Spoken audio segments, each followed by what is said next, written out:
biasa di Masjid Raya At-Taqwa Kota Cirebon. Rutin setiap Senin malam Selasa kita terbiasa mengikuti kajian Al-Hikam Ibn Athaillah bersama guru kita semua Buya Yahya. Maka dari itu marilah kita persiapkan hati dan pikiran kita, semoga kita semua mendapatkan ilmu yang bermanfaat. Amin amin ya rabbal alamin. Baik, langsung saja kepada guru kita semua Buya Yahya dengan segala hormat kami persilakan. Allahumma salli ala sayyidina Muhammad. Allahumma salli ala sayyidina Muhammad. Udhkuru salata ala nabi Muhammad.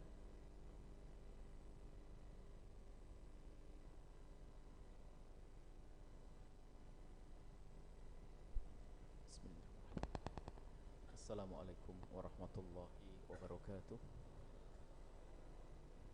Alhamdulillah,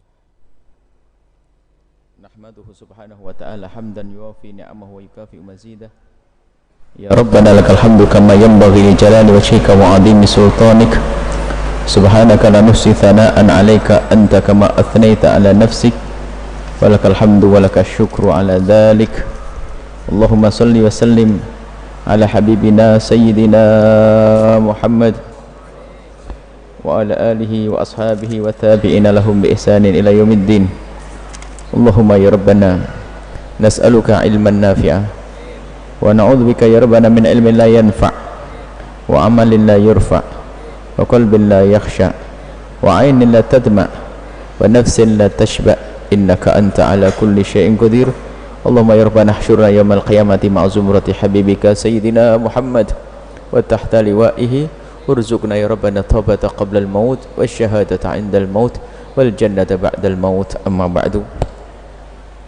Kami cintai, kami muliakan para perindu ridha Allah, para pecinta baginda Nabi Muhammad sallallahu alaihi wasallam. Alhamdulillah, malam ini kita bisa melaksanakan amalan-amalan dari solat berjamaah, zikir, baca solawat, dengan dibarengi husnudzon kita kepada Allah. Semoga tahun yang akan datang benar-benar menjadi tahun kemuliaan untuk kita, tahun kebaikan untuk kita. Dan kita langsung saja, insyaallah kajian hikam malam ini tidak seperti biasanya, akan dipendekkan karena tadi kita sudah ada kajian sebelumnya, ada ibadah, ada amalan yang lainnya. Tetap kita bil barokah mengambil satu hadis Nabi sallallahu alaihi wasallam. An Abi Hurairah radhiyallahu taala anhu, diriwayatkan dari Imam Abu Hurairah radhiyallahu taala anhu, semoga Allah senantiasa memberikan keridhaan kepada beliau. Anna Rasulullah sallallahu alaihi wasallam qala, sesungguhnya baginda Nabi Muhammad pernah bersabda, ya'rakun nasu yaumal qiyamati, di hari kiamat nanti, di padang mahsyar. Bayangkan padang mahsyar, di saat manusia dibinasakan semuanya, kemudian ada tiupan trompet yang kedua, dibangkitkan manusia semuanya di hamparan yang sama, di hamparan yang luas, mulai dari Nabi Adam hingga manusia akhir zaman dibangkitkan di satu tempat. Ya'rakun nasu yaumal qiyamati, dan manusia berkeringat karena matahari sejengkal di atas kepala kita. Hatta yadhhaba araqahum fil ardi, begitu banyaknya keringat yang mengucur dari manusia sehingga keringat itu masuk ke bumi. Sab'ina dhira'an, 70 dhira'. Begitu banyaknya keringat. Jangan bertanya seperti apa. Ini sebetulnya ini adalah gambaran tentang begitu dahsyatnya padang mahsyar nanti. Wa yulzimuhum hatta yablugha adhanahum, dan kemudian keringat itu ke bawahnya 70 dhira' ke bumi, ke atasnya akan menyiksa mereka, akan mempersulit mereka, orang yang berada di padang mahsyar, sampai ke telinga mereka keringat ini. Dan disebutkan dalam riwayat lain bermacam-macam model manusia dalam urusan keringat nanti. Ada yang keringatnya sampai mata kakinya, itu pun sudah kecapean, keringat di mata kaki. Ada yang keringatnya sampai lutut, ada keringatnya sampai pusat, ada keringatnya sampai dada, ada keringatnya sampai telinga. Kalau sudah sampai telinga, bagaimana keadaannya? Tentu dia akan kelabakan. Sehingga manusia waktu itu mengatakan, orang-orang yang tersiksa dengan keringat itu, mereka mengatakan, ya Allah, keluarkan kami dari padang mahsyar biarpun harus masuk neraka jahanam. Mereka tidak mengerti tentang keadaan neraka jahanam. Siapakah mereka yang mengalami keadaan semacam ini? Insya Allah bukan anda semuanya. Ahli iman tidak akan merasakan itu. Itu adalah orang kafir dan orang munafik dan maksiat yang sangat besar yang tidak diampuni oleh Allah Subhanahu wa taala. Mereka akan berjalan dengan dosa. Itu adalah keringat daripada dosa-dosanya. Sampai disebutkan bagaimana keadaan orang yang beriman. Orang beriman bermacam-macam. Ada yang ditempatkan, ada yang berjalan di atas kepala manusia. Jadi tidak ada masalah bagi orang beriman. Semoga kita tidak menemukan masalah saat itu. Orang yang beriman atau orang yang dosanya sudah diampuni sebelum mati, dia berdosa pada masa hidupnya, cuman dia beristighfar, memohon ampun sehingga mati dalam keadaan tidak punya dosa, maka ketahuilah dosa tidak akan tampak di padang mahsyar. Keringat itu adalah penampakan daripada dosanya. Dosa yang dilakukan minum air telaga dari Nabi, siapapun yang meminum air telaga tersebut tidak akan haus selama-lamanya, kemudian akan dikiring meluncur menuju surga. Di padang mahsyar ribuan tahun, mengerikan. Akan tapi ketahuilah, bagi ahli iman, bagi orang-orang yang saling mencintai karena Allah, bagi orang yang selalu keadaannya serindu kepada masjid, sab'atun yudhillumuhullah yawma la dhilla illa dhilluh, termasuk 7 orang yang mendapatkan perlindungan dari Allah, tidak ada lagi perlindungan selain dari Allah. Di antaranya orang yang hatinya terikat dengan masjid, pergi kemanapun yang dipikirkan bagaimana ke masjid. Masjid adalah simbol sekaligus hakikat. Artinya apa? Dimanapun mereka berada rindu kebaikan, menghadiri majelis taklim, menghadiri majelis zikir, menghadiri perkumpulan yang baik dan mulia. Biarpun dia urus saja dunia, tapi yang diingat adalah hal-hal kemuliaan. Maka ketahuilah, hamba-hamba yang seperti itu adalah nanti yang akan mendapatkan perlindungan dari Allah. Termasuk diantaranya yang tidak menyimpan dendam dan dengki kepada sesama orang beriman. Dipangkas kebencian, dipangkas kedengkian. Innal mutahabuna fi jalali, in ainal mutahabuna bi jalali. Allah yang menyeru, mana orang yang hidup di dunia dengan cinta, tanpa ada dengki, tanpa ada benci, tanpa ada dendam. Bayangin, tanpa ada benci, tanpa ada dengki, alangkah indahnya hidup. Tetangganya mendapatkan rezeki ikut senang, tetangga beli mobil ikut senang, nggak ada dengki, nggak ada benci, ngelihat wajahnya senang. Ini muqaddimah keindahan di akhirat. Di dunia sudah indah, di padang mahsyar mendapatkan perlindungan dari Allah. Dan mereka ini yang akan mengalami padang mahsyar seperti kilat. Orang yang tidak beriman, orang munafikin ribuan tahun tersiksa dengan keringatnya tadi, tapi anda semuanya insya Allah akan melewati padang mahsyar. Disabdakan oleh baginda Nabi, seperti ma bainadh dhuhri wal asri, seperti antara waktu zuhur dengan asar, seperti kilat. Dan semoga Allah memudahkan kita melewati padang mahsyar seperti kilat menuju surga bersama baginda Nabi Muhammad sallallahu alaihi wasallam. Kemudian kita langsung saja kepada hikam, ringkas-ringkas saja. Kita hanya mengambil keistiqomahannya. Istiqomah. Qala al-musannif rahimallahu taala, nafa'ana Allahu bihi wa bi ulumihi wa bi ulumi masyaikhihi fid dharain amin il anqal. Hikmah yang ke-47. La tadrukidz dzikra. Jangan kau tinggalkan berzikir. Zikir la ilaha illallah, subhanallah, alhamdulillah, la haula wala quwata illa billah. Zikir. La tatrukidz dzikra, jangan kau tinggalkan zikir li'adami hudurika ma'allah, hanya gara-gara engkau belum bisa khusyuk kepada Allah. Jangan gara-gara kita tidak khusyuk lalu kita tidak berzikir. Teruskan berzikir biarpun belum bisa khusyuk. Bagaimana bisa disifati khusyuk kalau tidak ada zahir zikirnya? Kapan seorang melakukan sholat khusyuk? Sholat dulu baru bicara khusyuk. Khusyuk saja nggak ada sholat, mana ada khusyuk? Zikir dulu, kata Imam Ibn Athaillah As-Sakandari. Jangan gara-gara hatimu tidak bisa khusyuk lalu kamu meninggalkan zikir. Maknanya Pak, mulailah sering berzikir dulu. Khusyuk nggak khusyuk? Lianna ghaflataka an wujudi dzikrihi ashaddu min ghaflatika fi wujudi dzikrihi. Kelalaianmu kepada Allah dengan hatimu, tapi masih dibarengi dengan lesanmu yang berzikir kepada Allah, masih lumayan. Lupa lesan, lupa hati, asyad, lebih parah lagi. Min ghaflatika, daripada kamu masih lupa lalai dengan hatimu tapi masih ingat dengan lesanmu. Repot, lesannya nggak berzikir, hatinya juga tidak berzikir. Nah, lesan yang menyebut kebaikan masih lumayan, biarpun hatinya belum yaqdhah, belum sadar. Wa man dzakara ma'a wujudi yaqdhatin, barang siapa yang berzikir kepada Allah, menyebut nama Allah, menyebut nama Allah ma'a wujudi yaqdhatin, dengan kesadaran, dengan akal, sadar akal pikirannya. Yaqdhah itu sadar, yaqdhah itu martabat. Kalau hudur itu tinggi lagi. Coba, ini ada tingkat ghaflah, yaqdhah, ada disebut oleh Ibn Athaillah dengan khudur. Yaqdhah itu ingat kita berzikir, sadar lafadznya. Wa man dzakara ma'a wujudi yaqdhatin, kalau orang sudah bisa berzikir dengan kesadaran arti lafadznya, kalimatnya,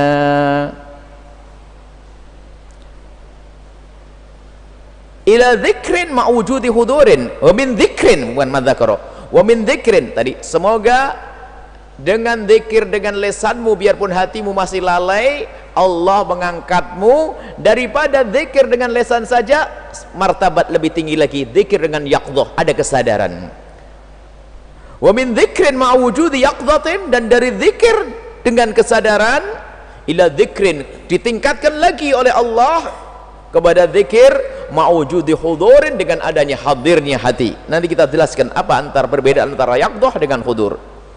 Wa man dzakara ma'a wujudi hudurin wa min dzikrin, dan dari zikir ma'a wujudi hudurin, dengan rasa hadirnya Allah, khusyuk kepada Allah, ila dzikrin ma'a ghaibatin amma siwal madhkur, sehingga masuk pada wilayah zikir yang tidak ada lagi kecuali yang disebut, selain Allah tidak diingat lagi, tenggelam dalam lautan kecintaan kepada Allah. Wa ma dzalika 'ala Allah bi'aziz, yang demikian itu tidaklah sesuatu yang sulit bagi Allah untuk mengangkatmu.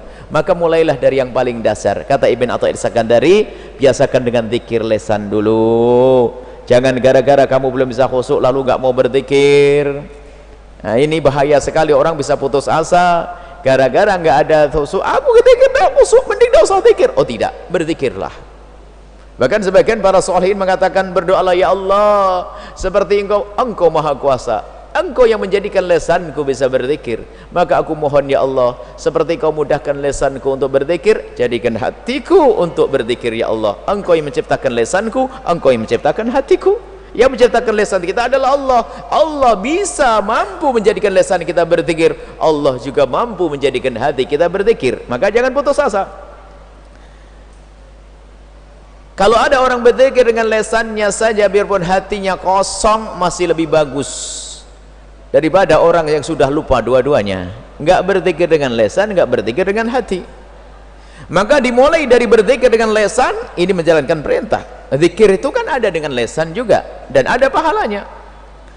Semoga setelah engkau bisa berzikir dengan lesanmu saja, Allah akan tingkatkan kamu bisa zikir dengan yaqdhah ma yaqdhah. Yaqdhah itu sadar makna lafadznya, bismillah, la ilaha illallah, tahu makna tidak ada Tuhan selain Allah, la haula wala quwata illa billah, subhanallah walhamdulillah, tahu maknanya dan sadar waktu dia berucap. Wah, ini rupanya ini belum tingkat khudur, ini baru yaqdhah, baru sadar ngah kalau kita berzikir.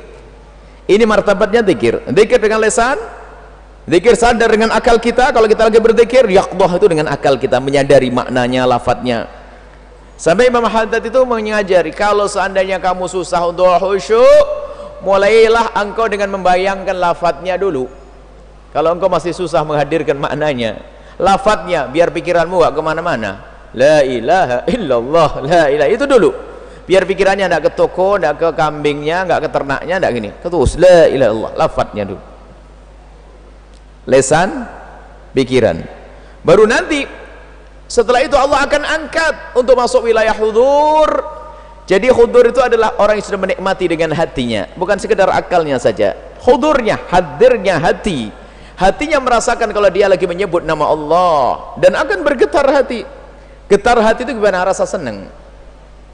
Anda pengantin baru, yang pernah jadi pengantin baru, di saat sudah diakadkan, dipertemukan dengan pasangan halal, berdebar hatinya. Kayak pokok gertar darur gitu, enggak. Ya sudahlah, berdebar, senang, lihat masya Allah itu. Itu dengan manusia. Di saat disebut nama Allah, innamal mu'minuna alladzina idza dzukirallahu wajilat qulubuhum wajilat qulubuhum, bergetar hatinya, bergetar apa ya? Berdebar-debar senang di saat mendengar la ilaha illallah, merasakan kesenangan. Wah, ini makom dan Allah yang menghantarkan, kita hanya berusaha saja. Allah yang menghantarkan, tiba-tiba orang menikmati zikir, sehingga tidak mustahil orang yang ternyata rindu untuk berzikir mengucapkan la ilallah sehari 10.000, solawat 10.000. Rabi'ah Adawiyah sehari baca solawat 50.000 karena menikmati sudah, nggak ada beban. Kalau kita kan zikirnya bawa tasbih dihitung, kok belum beres-beres ini, 4.000, 5.000 lagi, 4.000 nih, belum merasakan lezat. Kalau sudah lezat, itu adalah wilayah masuk khudur, hadirnya Allah di dalam hatinya, merasakan nikmatnya zikir. Wajilat qulubuhum, bergetar hatinya, merasakan lezatnya ibadah. Nah ini kapan kita nyampe di sana? Ya ntar dulu dong, tangga dulu yang kita titi, zikir lesan dulu yang banyak. Paksa lesan kita untuk bisa berzikir, paksakan. Aku sehari selawat 1000 kali, aku baca subhanallah 1000 kali, aku baca ini, terus paksakan. Ketahuilah nanti Allah akan angkat dari wilayah zikir dengan lesan masuk yaqdah dengan pikiran kita, ada kesadarannya. Kemudian setelah itu akan Allah angkat kita zikir menjadi zikir hudur. Kalau sudah setelah hudur, hadir, menikmati rasa menikmati di saat berzikir kepada Allah Subhanahu wa taala, kemudian Allah akan angkat setelah itu buah daripada zikir dalam kehidupan kita sehari-hari. Zikri ma'a ghaibatin, di saat kita hudur, zikir kita adalah ghaibah. Ghaibah itu apa? Sudah yang ada di hatinya hanya Allah, sehingga apa? Yang ditakuti hanya Allah, nggak ada yang takuti dari manusia. Kalau berbuat baik dengan manusia karena Allah, ya, justru ini adalah puncak kesempurnaan seorang manusia. Bukan berarti lalu istilah ghaibah lalu nggak ingat, nggak sadar, begitu.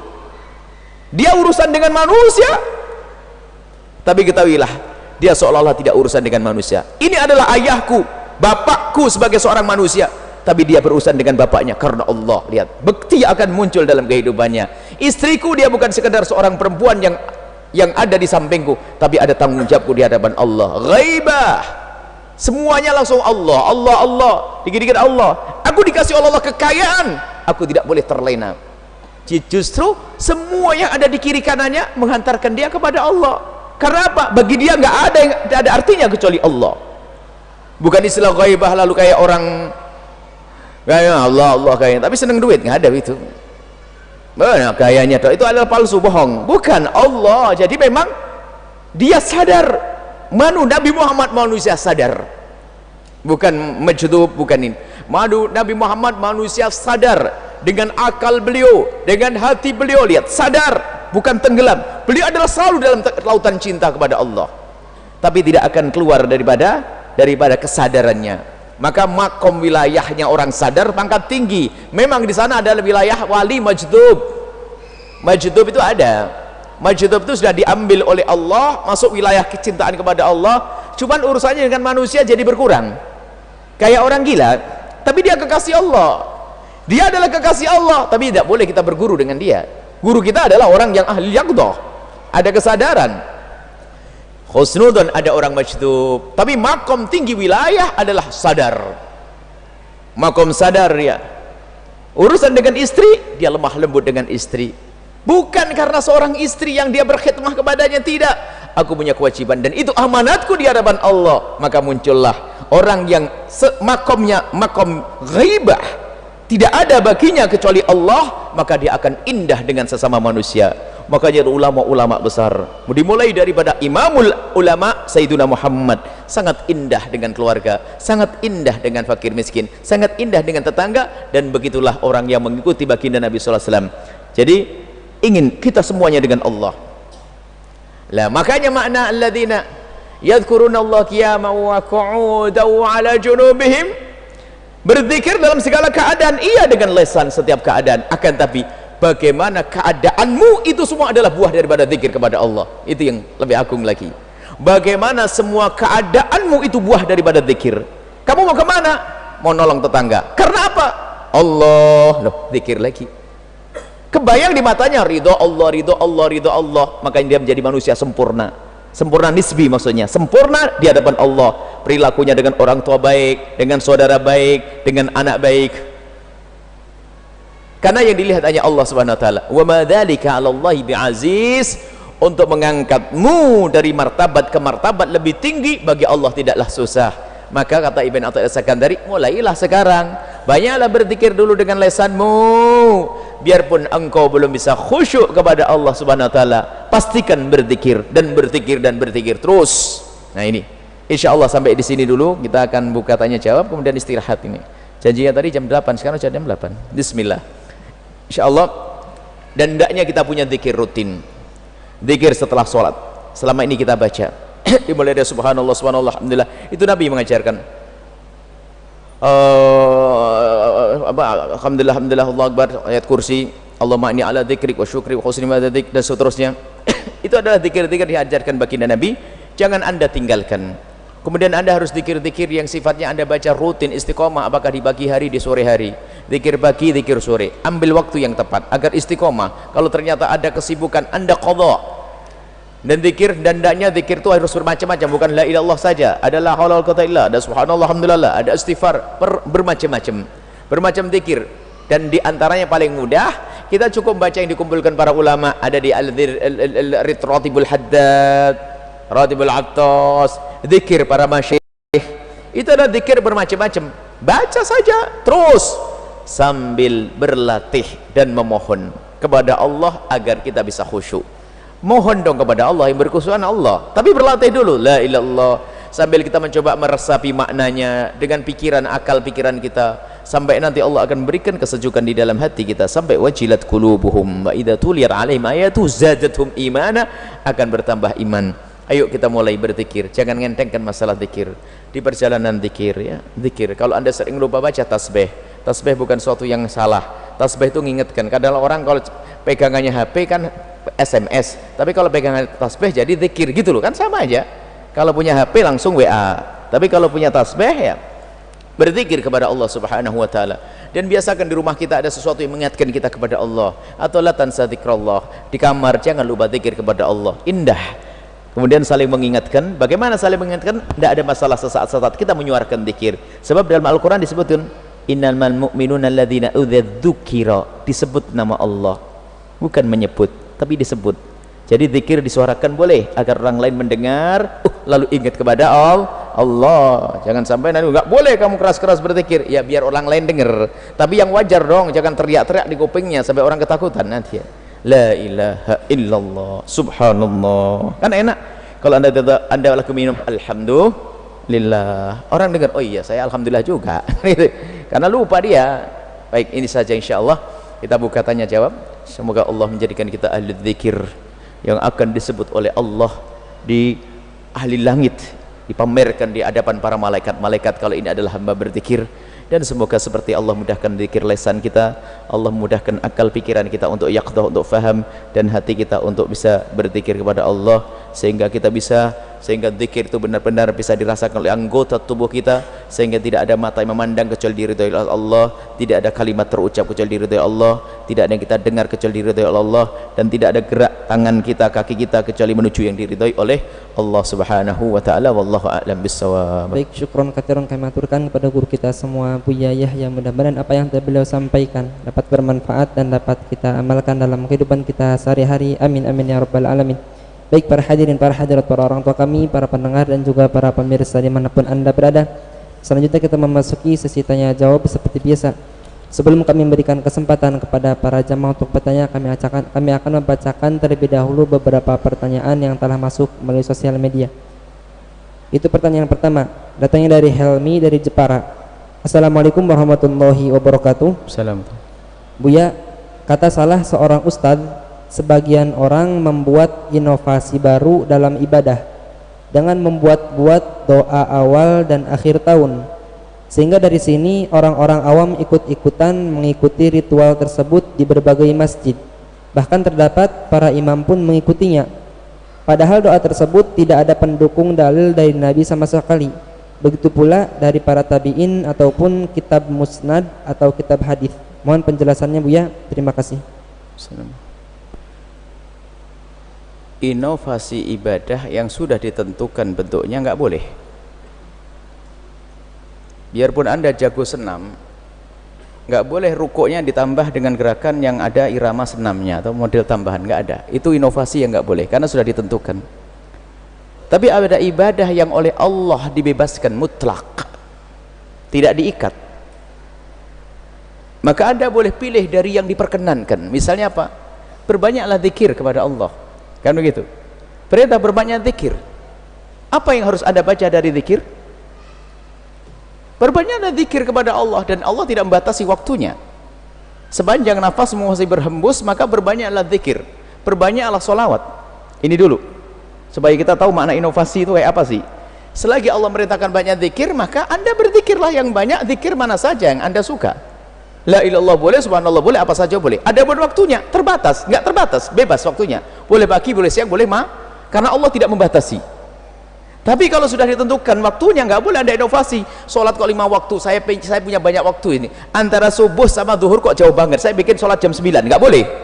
Sudah ditentukan waktunya. Tapi yang tidak ditentukan, jangan anggap Anda membuat ketentuan. Kalau sudah tidak ditentukan, mutlak, terbebas, bebas.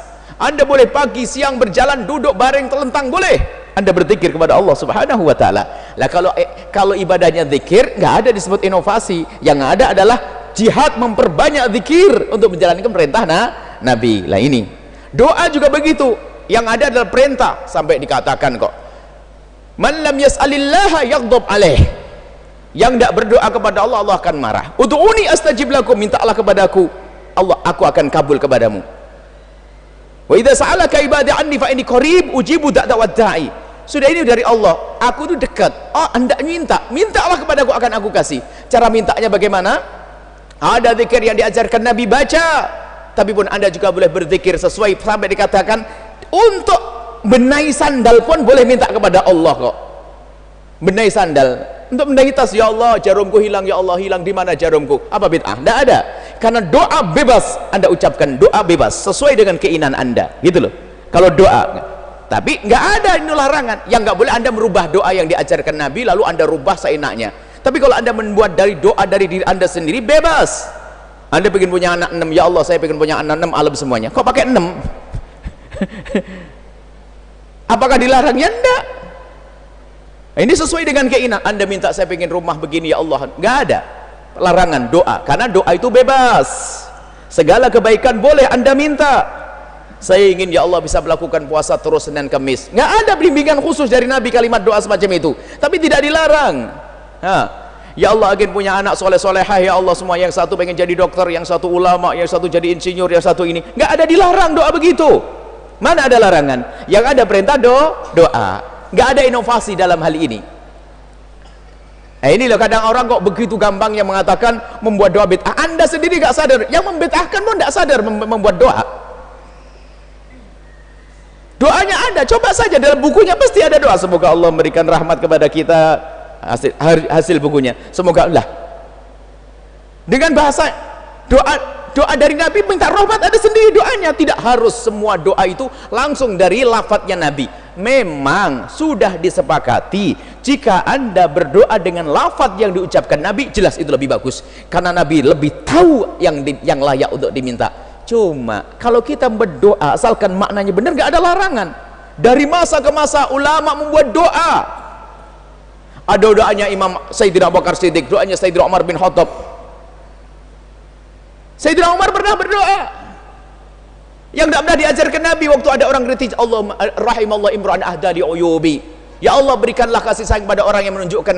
Nabi tidak pernah mengajari doa semacam itu, tapi berdoa enggak bid'ah. Sayyidina Umar bin Khattab, sahih riwayat. Banyak doa dibaca oleh sahabat Nabi, tapi itu adalah doa permintaan sesuatu yang sah. Baik, ini adalah masalah doa. Jadi Anda doa boleh kapan saja. Kemudian masalah doa awal tahun, akhir tahun, Anda boleh doa di pagi hari, boleh doa di sore hari. Nggak ada tuntunan Nabi mengatakan kamu doa di pagi hari, nggak ada. Doa kapan saja, boleh pagi, boleh sore. Cuman kita tidak bisa doa setiap saat. Kalau tidak bisa pagi sore, ya seminggu sekali deh doa. Itu sudah pelit banget doa. Ya kalau kita doakan setahun sekali, apa salah dia berdoa? Dan doa ini, kemudian lihat, masalah doa akhir tahun awal tahun itu, di dalam doa itu ada makna untuk introspeksi diri, makna evaluasi, makna berharap kepada Allah. Dari maknanya nggak ada yang salah. Selagi kaidah yang pertama sudah dipakai, bahasanya berdoa adalah boleh dengan bahasa apapun, lafaz apapun, permohonan apapun, sampai sandal yang putus pun boleh. Nabi mengajarkan, sandal terputus doa dulu, sandal. Hadis sahih juga. Doa kok urusan sandal. Artinya apa? Nyambung kepada Allah, terus diperkenankan. Ini masalah doa. Tolong wahai saudara-saudaraku, jangan anda gampang ngomong doa itu langsung bid'ah. Kalau anda doakan semoga yang suka ngomong bid'ah itu diberi petunjuk oleh Allah, rezekinya banyak, rumahnya 16. Bid'ah nih doanya, tidak diamini sama ini. Istrinya soleha semuanya, istrinya punya kalung banyak, bid'ah. Tidak ada bid'ah. Doa kebaikan. Tolong jangan mengatakan bid'ah. Tidak tahu kenapa kok ada orang-orang semacam ini. Baik, doa awal tahun, akhir tahun, doa pagi, doa sore anda boleh buat. Karena waktu pagi dan sore waktu berdoa. Tadi sore juga berdoa kok. Ada pun masalah awal tahun dihubungkan dengan tahun, minggu di awal ke minggu. Jadi selesai masalah doa anda boleh membuat doa dari diri anda sendiri. Dan contoh doa banyak dari sahabat Nabi, dari tabi'in, dari ulama. Imam Syafi'i punya doa-doa khusus. Tawajjuhat. Ibtihal Imam Syafi'i punya doa-doa khusus. Doa, nggak ada diajarkan Nabi, bukan diajarkan Nabi, akan tapi berdoa dari diri beliau sendiri. Ada masalah doa. Kemudian masalah doa, ini masalah doa apa tadi? Awal tahun, akhir tahun, boleh anda membaca doanya. Jangan mudah mengatakan bid'ah ya akhwan, wahai saudara-saudaraku. Begitu mudahnya orang mencaci saudaranya.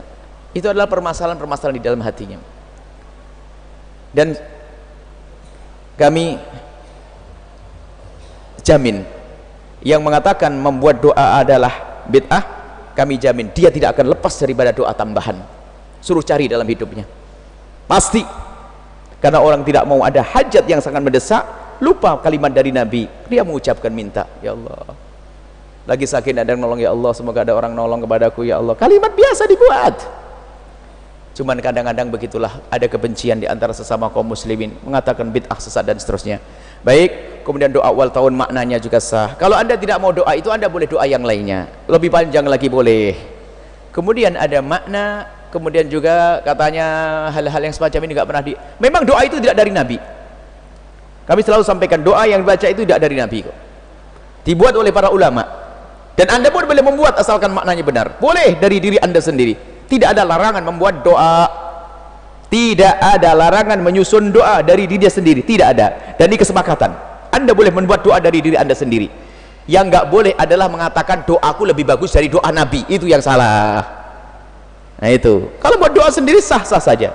Baik, kemudian masalah, saya sambung sekali masalah tahun baru Hijriah dan sebagainya. Bagaimana hukumnya kita ikut membuat tahun baru kayak begini, acara-acara apa, doa awal tahun, akhir tahun. Kalau kita kembali kepada maslahah dan tujuan, bisa jadi hal yang semacam ini menjadi kewajiban untuk mengingatkan orang agar tahu bahasanya kita punya bulan dan kita punya tahun khusus. Bukankah Allah sudah menyebutkan inna iddatash syuhuri indallahi 12 syahra fi kitabillahi yauma khalaqas samawati wal ardh minha arba'atun hurum. Allah sudah menyebutkan dalam Al-Quran ada 12 bulan Allah disebutkan di dalam Al-Quran, ada 12 bulan Allah. Di antara 12 bulan itu ada 4 bulan yang sangat mulia. Nah, kita banyak nggak tahu umat Islam bulan apa itu. Perlu kita membuat satu gebrakan agar mereka kembali mengerti tentang 12 bulan yang disebutkan oleh Allah, disebut oleh Rasulullah SAW, disebutkan Allah melalui lisan Nabi Muhammad dalam hadis tentang masalah Muharram, Safar dan seterusnya. Nah, kita banyak lupa. Jadi kita membuat acara begini punya niat untuk mengingatkan orang agar kembali kepada bulan kita. Masa salah lagi begitu? Hari ini saja bisa dites kok, tapi tidak usah beneran tesnya. Suruh ngafal bulan Arab, hafal atau tidak kira-kira? Bahkan ada mungkin kaum muslimin pergi ke pasar umat Islam, bahkan tidak usah pasar masjid. Sekarang tahun berapa Hijriah? Bingung, tahun berapa? Ayo, orang sudah pada lupa. Lah kok ada orang ingin mengingatkan kok jadi salah? Itu bagaimana? Yang benar apa? Orang pada lupa, ayo kita ingatkan satu. Masalah mengingatkan agar orang tahu ini adalah bulan Hijriah, biar ngerti kembali, ngerti Muharram, Safar dan seterusnya. Insya Allah bulan Hijriah itu yang paling hafal bulan Ramadan sama Hari Raya Idul Fitri. Yang lain masih mikir. Masya Allah. Bulan haji aja tidak ngerti bulannya. Dhul Hijjah tidak ngerti Dhul Hijjah. Bulan haji gitu tak. Syawal oke lah, Syawal 1 Syawal. Ramadan. Dhul Qa'dah nggak bisa nyebut. Dhul Hijjah jangan ngerti. Ya bulan haji. Kita perlu kembali. Lah kok orang ingatkan seperti ini, oh jadi salah. Terus gimana? Yang benar apa ya Ustadz? Satu. Yang kedua, kita buat sebuah momen untuk berkumpul. Dan Allah melalui lisan Rasulullah mengajarkan agar kita buat perkumpulan untuk berzikir. Disebutkan majtama'a qaumun yadhkurunallah, tidak berkumpul satu kaum di mana saja, kapan saja, hari apa saja, menyebut nama Allah, la yuriduna illa wajhah, dan tidak menginginkan kecuali Allah, illa yunadihim munadin minas sama, kecuali akan diseru oleh seruan dari langit, malaikat yang diperintahkan oleh Allah, lalu mengatakan kumu maghfuran lakum, berdirilah kau sudah diampuni. Ini nggak ada ketentuannya, nggak ada larangannya. Jangan hari Ahad loh ya, nggak ada. Anda boleh kumpul hari Ahad, jangan hari Jumat loh, nggak ada. Dan jangan akhir tahun, nggak ada. Kok jadi akhir tahun jadi haram ini bagaimana ceritanya Ustadz? Nggak ada, ini kapan saja kumpul, pagi, sore, siang, malam. Mungkin ada mengatakan, oh ya jangan ditentukan tanggal 1. Kita kumpul tidak tanggal 1 saja, banyak perkumpulan kita. Ini ada momen kita pengen ngingetkan orang agar ngerti tahunnya, lalu kesempatan juga untuk berkumpul ahli iman berzikir kepada Allah, kemudian untuk silaturahmi, kemudian untuk muhasabah. Tolong ini, jadi sebetulnya sangat sederhana apa yang dilakukan kaum muslimin di tahun baru ini adalah sangat syar'i. Tentunya caranya yang syar'i dong. Tahun baru Hijriah ya berkumpul berzikir, menyebut nama Allah, bukan konser buka perut ibaratnya begitu. Kalau perut buka aurat lain cerita, itu tidak ada urusannya dengan agama itu. Ini zikir. Dan barang siapa yang membuat semacam ini masuk wilayah agung yang disanjung oleh Allah melalui lisan Rasulullah. Kalau Anda bisa membuat sebuah program yang di dalamnya ada kebaikan yang banyak dan isinya adalah syar'i, maka itulah sunnah hasanah yang disebut Rasulullah. Man sanna bil islami, kalau Anda membuat, Anda punya ide cemerlang di dalam Islam, hal yang baik, berkumpul. Kalau tidak tahun baru tanggal 10 Muharram boleh, tanggal 11 Muharram boleh. Anda buat ide perkumpulan daripada orang nggak karuan, saya akan punya ide, saya kumpulkan, dan di situ akan ada lomba baca puisi syar'i, syair-syair sanjungan Nabi, lomba apa begitu, kumpul, boleh Anda buat. Kalau ternyata ide Anda diikuti oleh orang banyak, ide kemuliaan ini, maka ketahuilah semua pahala yang Allah berikan kepada mereka juga diberikan kepada Anda. Ini adalah ide kemuliaan cemerlang ini, berkumpul untuk berzikir. Man sana fil islami sunnatan hasanatan, ini adalah kebaikan dalam Islam, bukan inovasi ibadah. Nggak ada. Sholat duhurnya orang sini tetap 4 rakaat, waktunya tetap nggak ada tambahan. Yang kita hadirkan adalah bukan sholat duhur kita tadi melakukannya, dan bukan juga sholat Jum'ah yang kita lakukannya. Yang kita lakukan tadi adalah sesuatu yang diperintahkan oleh Allah. Zikirlah kau, kami berzikir ya Allah. Baca salawat kau, kami salawat ya Allah. Salawat tidak ada ketentuan waktunya, apalagi silaturahmi, alhamdulillah ya Allah. Muhasabah, tadi muhasabah ya Allah. Istighfar ya Allah, selesai. Apalagi? Makanya kami hanya perlu mengukuhkan semuanya syar'i. Anda jangan terlalu terpeson, tergiur dengan kalimat yang disebar di Facebook, YouTube, potongan-potongan dikit-dikit bid'ah. Bingung sih, kok dikit-dikit bid'ah? Oh begini kok bid'ah, mana ada bid'ahnya? Ngikuti orang di luar Islam. Ini kita justru berbeda, biar nanti gak usah tahun baru yang gak bener. Ini loh tahun baru kita. Bukankah Sayyidina Umar membuat tahun baru Hijriah ini adalah bentuk berbeda? Agar berbeda dengan tahunnya orang lain, yuk kita buat tahun baru. Perhatikan, besarkan, agungkan, biar anak-anak kita tidak menoleh kepada tahunnya orang lain. Itu maksudnya. Kok jadi salah semuanya ini, bagaimana ini?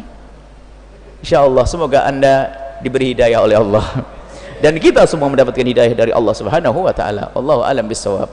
Baik, kemudian pertanyaan yang selanjutnya datangnya dari hamba Allah dari Cianjur. Assalamualaikum warahmatullahi wabarakatuh. Assalamualaikum. Buya, saya mau bertanya, apakah kita tidak boleh mengucapkan tahun Hijriah karena tidak disyariatkan? Sama jadi. Nah, tahun baru Hijriah. Tahun baru Hijriah sama. Selamat pagi, Pak. Boleh enggak? Nggak ada Nabi ngajarkan selamat pagi haram bid'ah ini. Ya pagi semoga Allah memberikan keselamatan kepadamu, sore semoga Allah memberikan sore hari, assalamualaikum tetap berjalan. Selamat tahun baru, mengucapkan semoga engkau Allah memberikan keselamatan kepadamu di tahun ini. Mana yang salah? Boleh Anda selamatkan sambil ngasih duit 10 juta juga tambah lebih bagus. Nah ini kok ucapkan selamat tahun baru, agar ingat selamat tahun baru Hijriah, Anda selamat. Kenapa? Allah manjangkan umurmu sampai tahun ini, semoga Allah mengampuni derajatmu, mengampuni dosamu, selesai, nggak ada masalah. Mengucapkan selamat hari Sabtu juga boleh. Anda mungkin punya kantor istimewa, selamat Anda hari ini, selamat di hari Sabtu yang mulia. Kenapa? Awal kerjamu di hari Sabtu. Selamat hari Rabu boleh-boleh saja. Mengucapkan selamat siap jam juga boleh kok. Wong namanya doa kok tidak boleh, ini bagaimana ini? Selamat, maksudnya selamat hari raya adalah memohon kepada Allah agar Allah berikan keselamatan di hari raya. Nggak ada apa-apa. Yang nggak boleh Anda mengucapkan selamat kepada sesuatu yang bertentangan dengan syariat Nabi SAW. Beda ya. Ada orang melakukan zina, selamat berzina, wah sengsara. Tapi pernikahan boleh, selamat menempuh hidup baru. Apa? Dapat rezeki, selamat. Ada kabar, selamat rumahnya baru, selamat, boleh bersyukur, nggak ada larangan itu semuanya. Memang serba bingung kita kalau cara dikit, nggak boleh selamat, nggak boleh ini. Yang nggak boleh mengucapkan selamat kepada sesuatu yang ada hubungannya dengan akidah. Ini beda. Kalau ucapkan selamat pernikahan, tetangga kita nikah, selamat. Beli mobil, selamat. Dapat rezeki, selamat. Sehat dari penyakit, selamat. Boleh. Termasuk tahun baru, selamat. Masya Allah, panjang umur sampai hari ini, selamat. Semoga tahun ke depan tahun kebahagiaan untukmu, selamat. Selesai. Wallahu a'lam bishawab. Baik, selanjutnya kami berikan kesempatan satu-satu selesai biar gak kemalaman. Nah, dari jamaah Bapak satu jam dengan satu orang satu pertanyaan.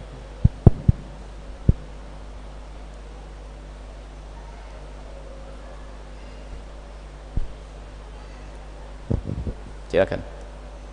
Assalamualaikum warahmatullahi wabarakatuh. Waalaikumsalam warahmatullahi wabarakatuh.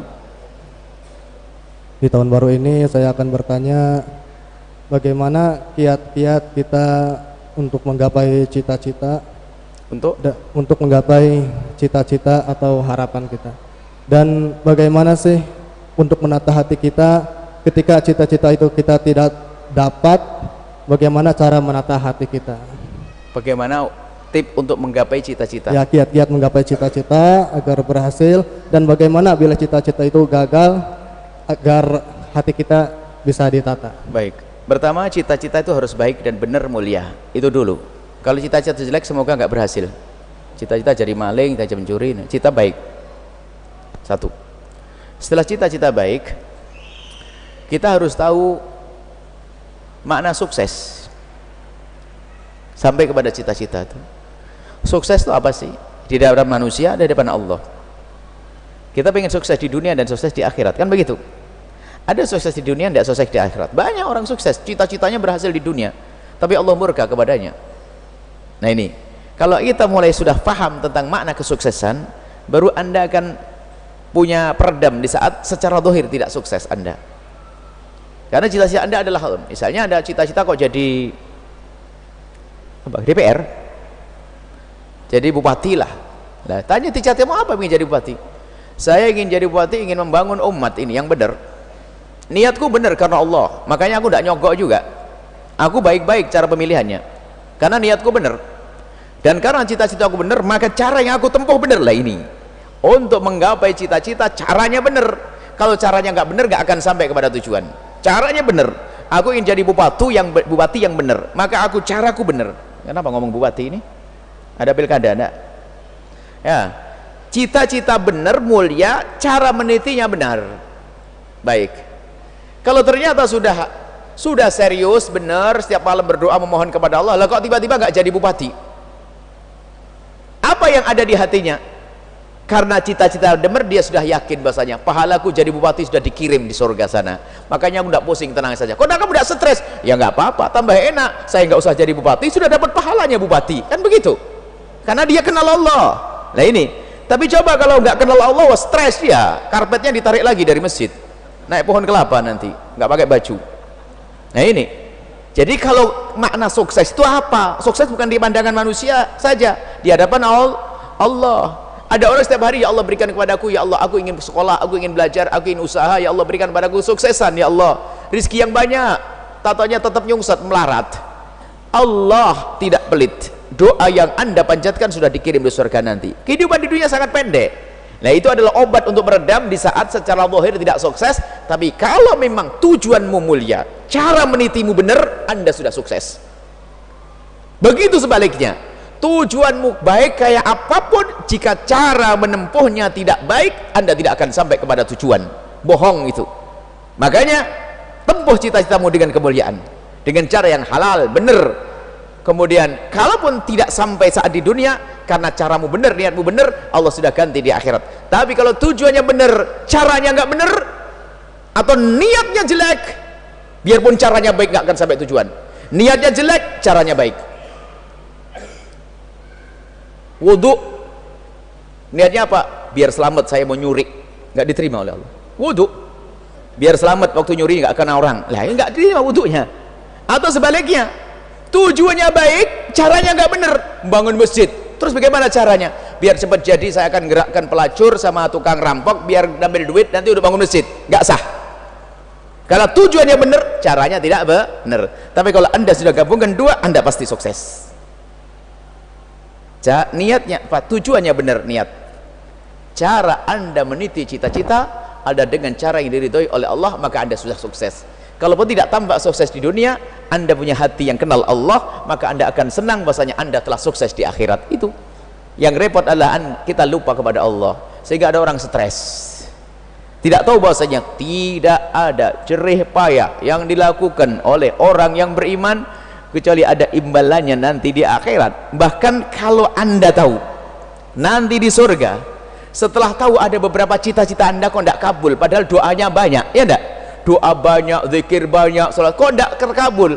Tak tahu sampai di akhirat nanti dikagetkan dengan pahala banyak. Loh, ini pahala apa ya Allah? Ini pahala doamu yang banyak dulu tidak aku beri di dunia, tapi aku beri di akhirat. Orang setelah itu pada ngomong, ya Allah kalau tahu begini, mending doaku tidak usah dikabul di dunia, biar di akhirat saja. Ayo. Begitu agungnya nanti di akhirat. Lah inilah untuk meredam yang sekaligus biar nggak stres di saat tidak sukses. Tidak sukses di dunia, tapi sukses di akhirat. Allahu a'lam bishawab. Bu Ibu, Dari jamaah ibu-ibu. saya satu lagi. Satu udah ditutup.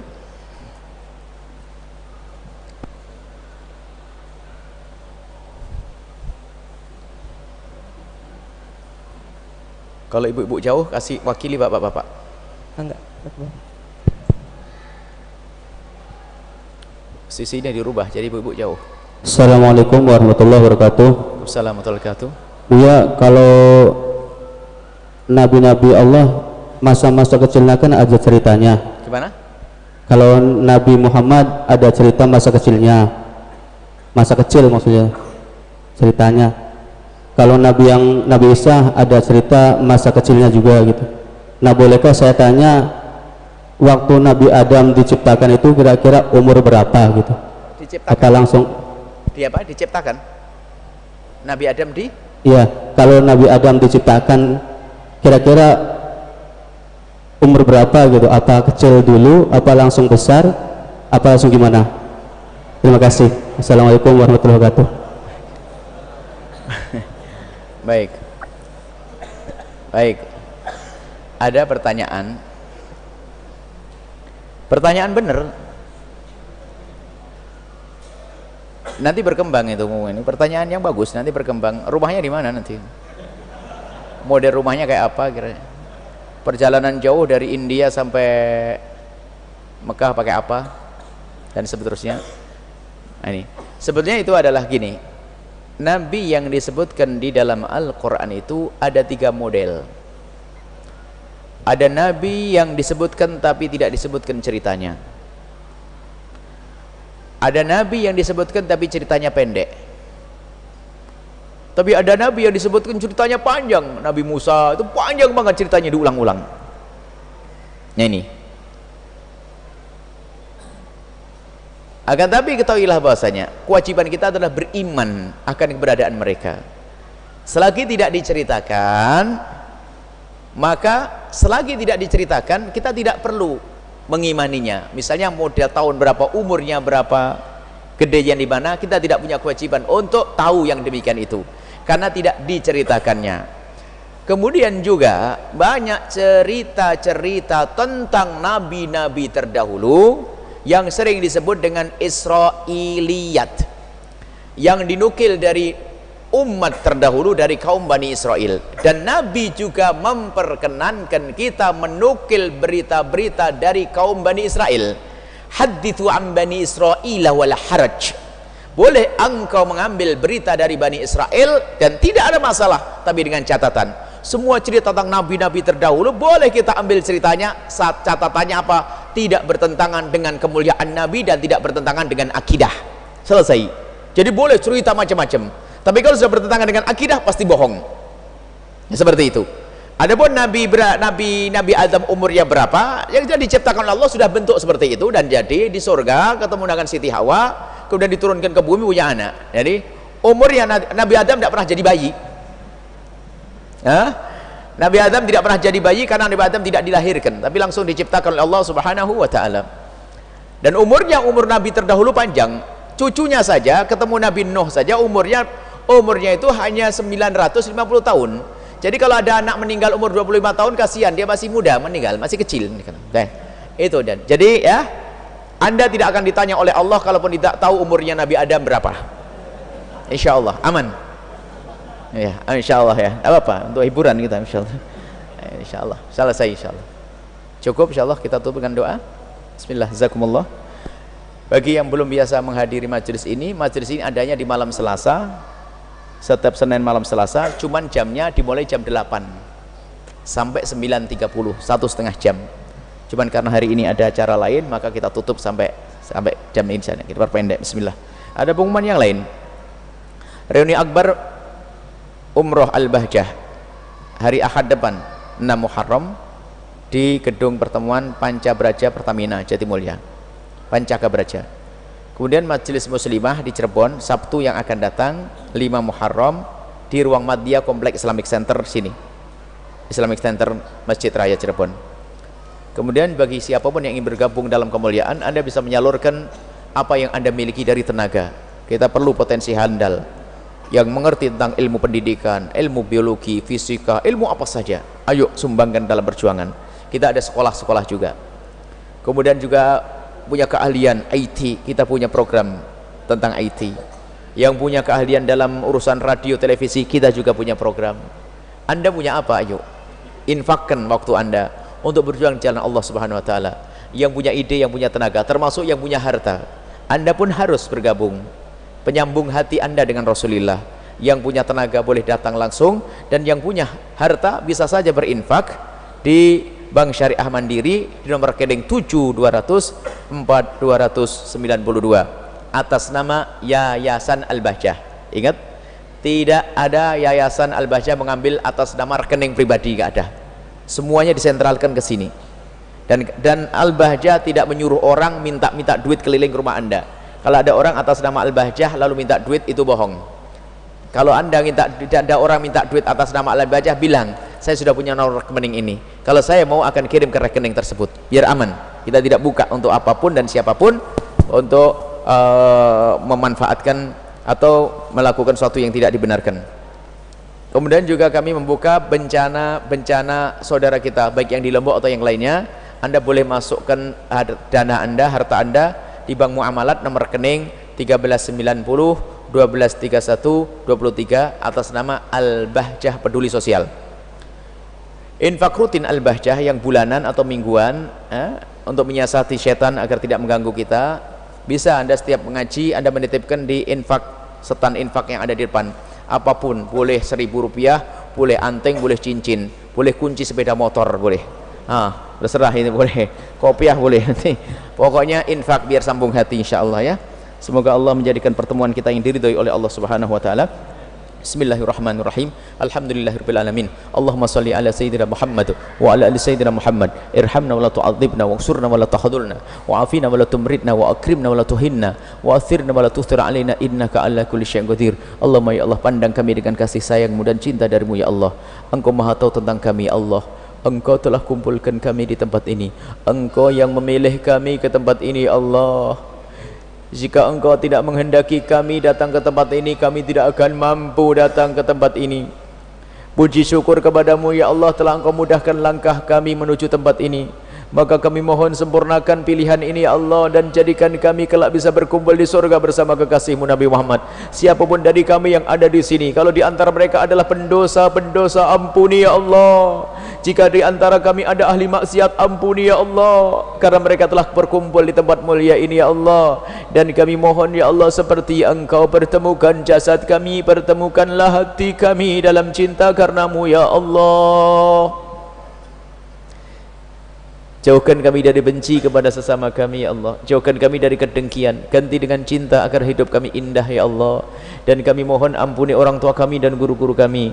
Berikan kasih sayangmu kepada kami. Dan kami mohon anak-anak kami, jaga mereka semua ya Allah. Jadikan anak-anak kami anak yang menggembirakan kekasihmu Nabi Muhammad. Jadikan anak-anak kami anak yang bisa membahagiakan kami di dunia dan di akhirat. Jadikan anak-anak kami adalah anak-anak ahli surga ya Allah. Bimbing kami untuk mendidik anak-anak kami. Dan kami mohon ya Allah, ya Allah, jauhkan kami dan anak-anak kami, keluarga kami dari sebab kehinaan, dari kemaksiatan. Dan kami mohon ya Allah, jadikan tahun ini tahun kemuliaan untuk kami ya Allah.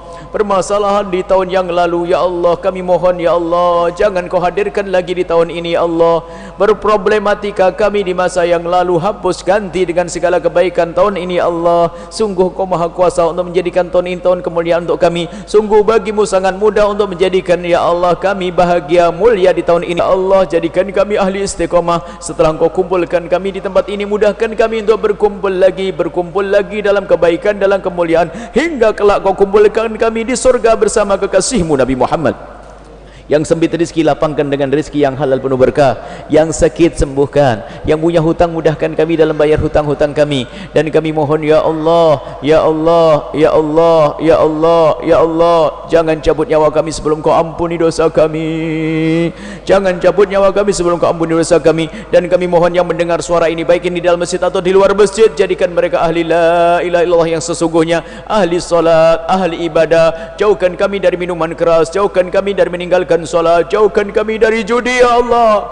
Dan siapapun yang masih ya Allah Kau uji dengan judi, minuman keras dan sebagainya, dan segala macam kehinaan, kami mohon ya Allah malam ini, rubah mereka, berikan segala kebaikan, ampuni mereka dan ampuni kami semua. Jauhkan kami dari zina yang busuk, hina dan Kau hinakan ya Allah. Jauhkan kami, anak kami, keturunan kami dari zina yang busuk, hina dan Kau hinakan itu ya Allah. Buka untuk pintu halal untuk kami dan mereka semua. Cukupkan kami dengan yang halal darimu. Jika ada hamba-Mu yang pernah terpeleset dalam hina dan busuknya zina, kami mohon berikan kepada mereka kesadaran dan ampuni mereka ya Allah. Dan tutup aib mereka di dunia dan di akhirat. Bencikan kepada zina ya Allah. Buka pintu halal ya Allah. Dan kami mohon ya Allah, di tahun ini ya Allah, puji syukur kepadamu ya Allah, Kau sampaikan kami kepada tahun baru ini ya Allah. Maka kami mohon panjangkan umur kami dalam ketaatan serta sehat walafiat, dan berikan kepada kami semua husnul khatimah, mati dalam keadaan iman. Dan kami mohon ya Allah, jadikan ucapan kami di akhir hayat kami kelak saat Kau hendak mencabut nyawa kami. Kami ingin saat itu ya Allah, hati dan lidah kami mampu mengucapkan kalimat agung dan mulia, la ilaha illallah Muhammadur Rasulullah, la ilaha illallah Muhammadur Rasulullah, la ilaha illallah Muhammadur Rasulullah sallallahu alaihi wasallam. Rabbana atina fid dunya hasanatan wa fil akhirati hasanatan wa qina adzabannar. Wa sallallahu ala sayyidina Muhammadin wa ala alihi washabihi wasallam. Walhamdulillahi rabbil alamin. Al-Fatihah.